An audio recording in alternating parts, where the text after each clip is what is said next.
So ito yung box na. So ito yung price niya na 4,199. So sa tingin ko protected yung tablet dito dahil malaki yung box. So parang sealed na sealed siya. So buksan ko na rin siya, no. Saka maganda yung maganda yung box na ginamit, no. So makapal yung box. So ito na guys, no. Tingnan natin yung naman. So out of the box, ito na kaagad. Ayun, saka ang ganda ng niya, no. Kapal ng bubble wrap. Hindi yung basa-basang lang na bubble wrap. So ito yung tablet, no. Yan na Teclast P80x. Maya tingnan pa natin ibang laman kasi ito package to, no, bundle to, kaya malaki rin yung box na tingnan natin yung mga kasama na rin mo ng accessories. So ito kasama siyang headphone. Ang ganda, no, para siyang para siyang headset ng iPhone. So maganda yung niya, no. Ito yung kasama niyang bundle, earphone. So parang kamukha siya nung parang kamukha siya nung Huawei na earphone ko, no.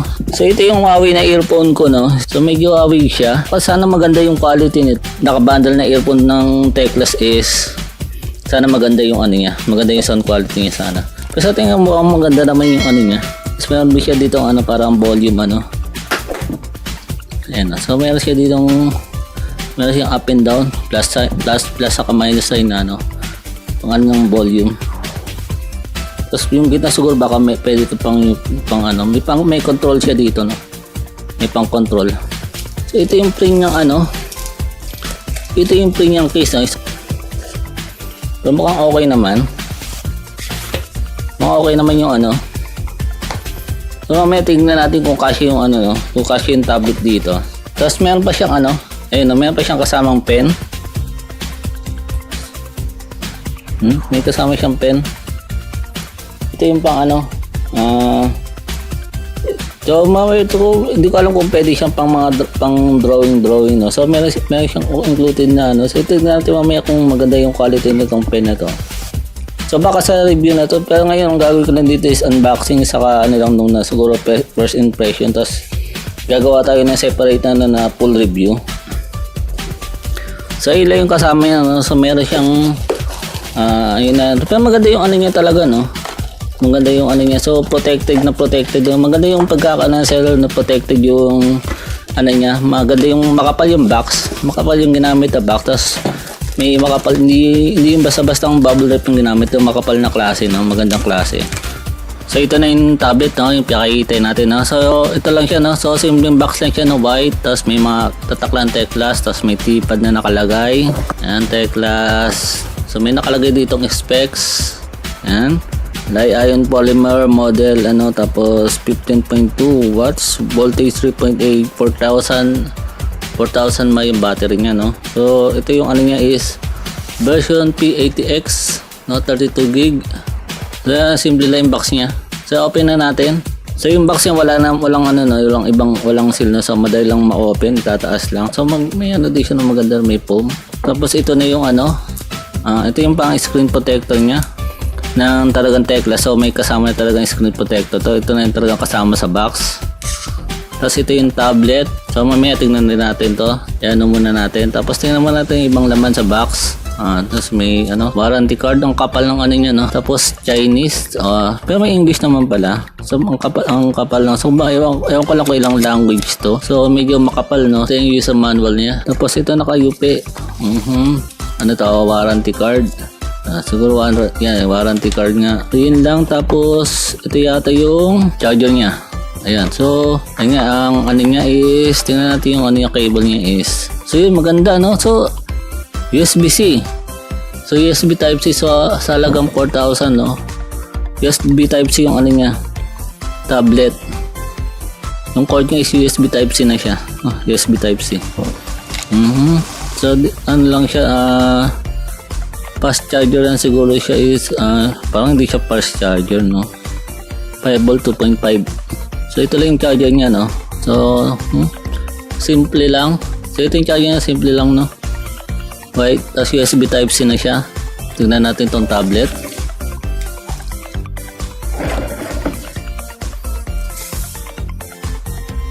So yun na, Teclast. So medyo makapal yung bezels niya, no. So ayun siya, no. Siya, no. May plastic pa pala siya, no. So tanggal natin yung plastic. Niya. Ayan. So meron siyang ito meron na siyang SIM. So meron na siyang SIM card dito. So tingnan nga natin kung paano siya buksan. Ito is meron na siyang SIM, no. So ayun lang, no. So open na siya. So meron siyang single SIM siya, saka pwede siyang lagyan ng micro SD. So SIM card, SIM 1, tapos yung TF niya, no. So ano na to, pwede siya lagyan ng SIM, single SIM nga lang. Tapos ito yung niya sa headphone jack, tapos ito yung USB Type-C niya na port. Tapos ito yung niya, ito yung power on niya, ito yung volume. Tapos sa baba is may nakalagay ditong mic, so ito yung mic niya, nandito yung mic niya. So yun lang, no. So yun yung camera niya, tapos camera niya is ayun din. Kabila, so single lang, no, single lang siya. Tanggal na natin itong screen. Ayan, tanggal natin yung plastic. Meron naman tayong screen protector, so mamaya lalagay natin screen protector. So buksan natin, para may charge. Ayan, so may charge. So tingnan natin kung gaano siya kabilis mag-boot.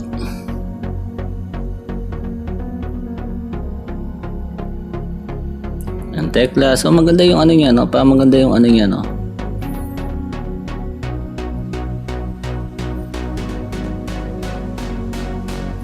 Yun, so medyo mabilis siya mag-boot. Skip muna natin.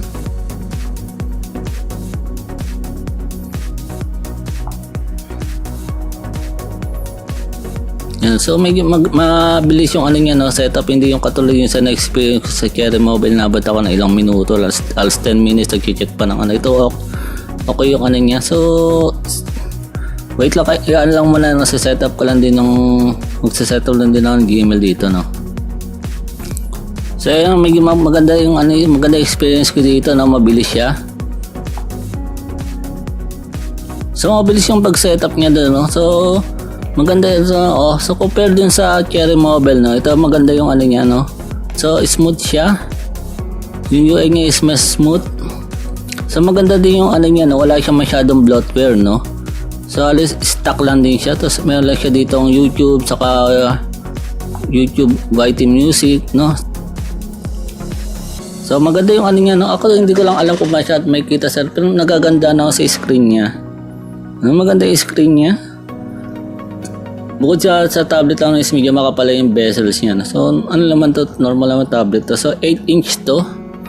So maganda yung niya, no. Naganda na sa UI niya, no. Simple lang, no, wala masyadong bloatware, no. So parang stock na rin to, no. So wala siyang masyadong no. Teclast OTA, tingnan natin kung may OTA, kung may siya, may update siya. So wala. So tingin ko wala. So mamaya may natin, pero sa tingin ko okay na siya, no.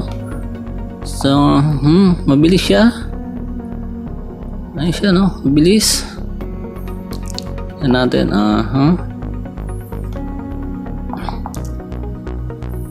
So okay siya, no, mabilis siya.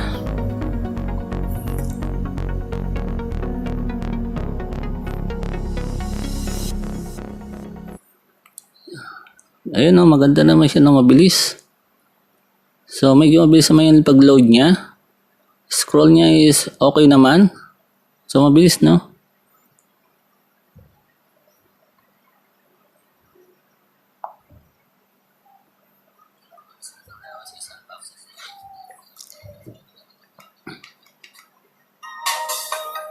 So okay naman yung sound niya, no, medyo malakas. Nakita rin sa pinakamura rin sa Lazada na sa medyo branded naman din from Cherry Mobile, no. Buksan na rin natin para makita na.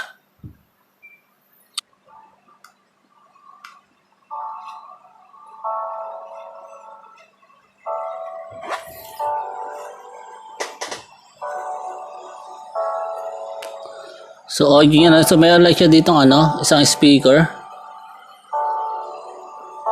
Na ito lang yung speaker niya, nandito lang banda yung speaker niya. So isa lang yung speaker niya, ito yung dito lang. So pagka nag-games naman, hindi yan matatakpan. So yung audio naman is okay naman.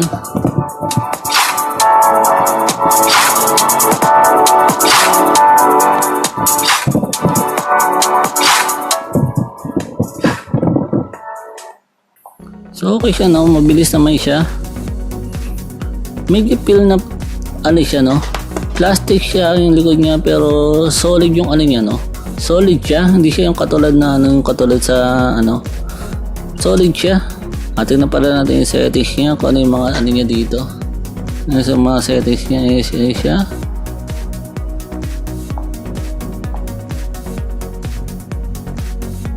So meron siyang hotspot, pwede siya pang hotspot. Dito rin kung may ano ka, kung nalagyan mo na siya ng SIM card. So may SIM siya, pwede siya lagyan ng SIM.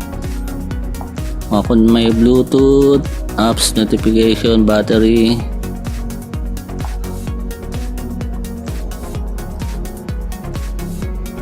So ito yung ano niya, tingnan natin yung storage niya, no? So sa 32 gig, meron ng 6.71 gig yung ano niya, use niya. 6.71 gig yung use niya. So 21% agad yung use niya. Pwede na rin, no, sa 32 gig, 6.71 yung ano niya, nagamit niya agad. Security niya is meron siyang swipe, pattern, pin, saka password. So wala siyang wala siyang fingerprint, wala siyang face unlock. Security niya is yun. May 5, maganda yung ano niya, no, ang Android version 9. Tapos May 5, 2019. So last year pa yung ano niya. About phone. So yan siya. Meron siyang 2 GB of RAM. Meron siyang 2 GB of RAM. Tapos Android 9 version. So Android Pie. Yan. Ang ganda yung ano niya.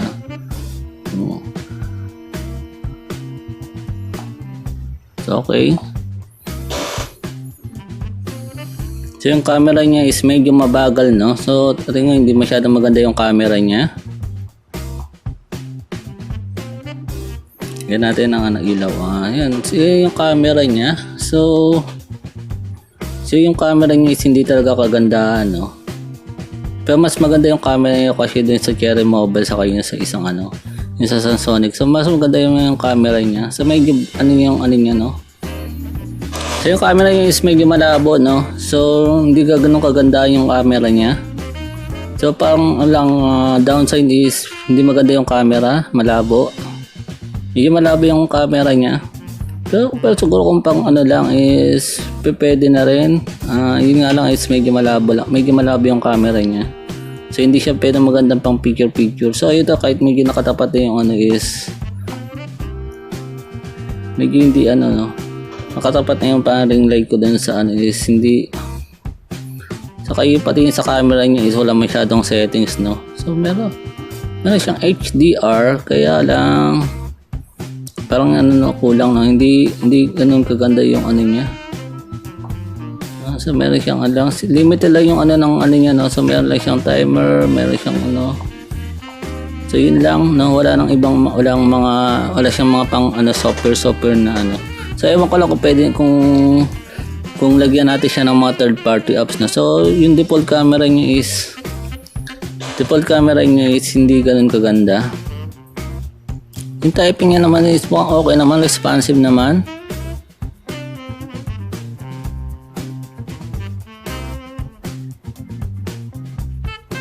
Browsing niya is yan, mukhang okay naman, mabilis naman.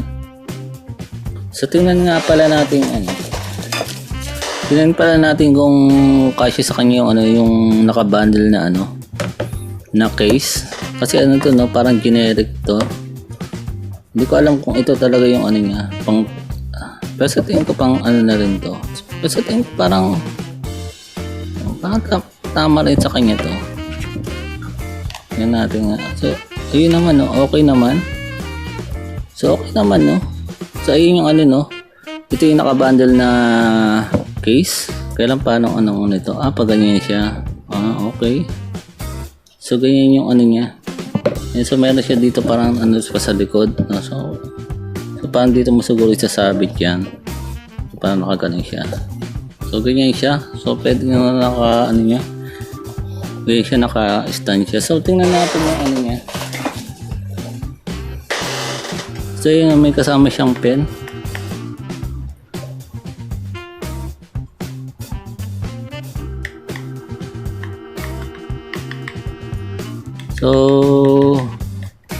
So medyo parang scam. hindi pala stylish yung kasama niyang ano, is kundi totoong ballpen. Totoong ballpen pala yung kasama. Yet. So totoong ballpen, pero siguro ito no. So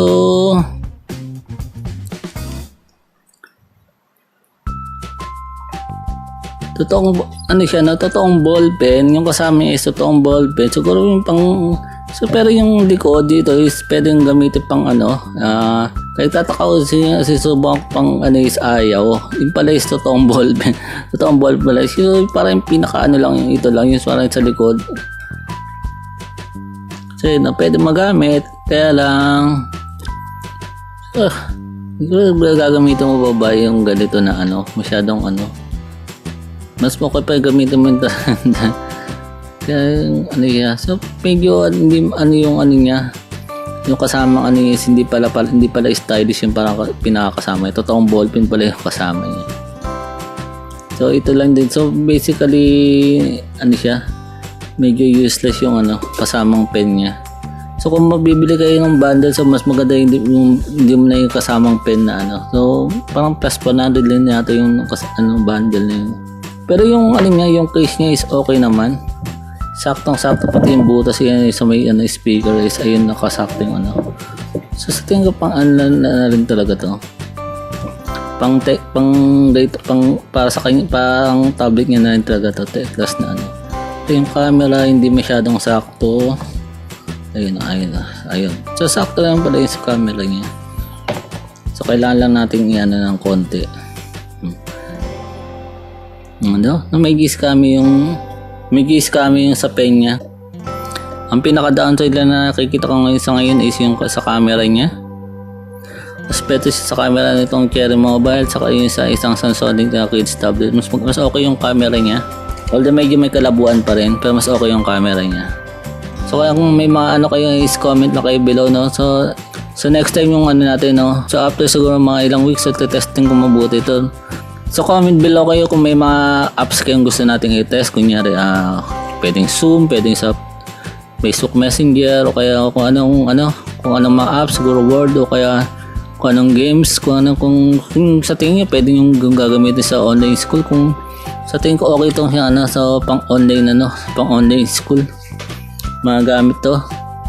So yun guys, so dito na magtatapos. Please subscribe sa ating channel, no. So maraming salamat sa panonood. Goodbye.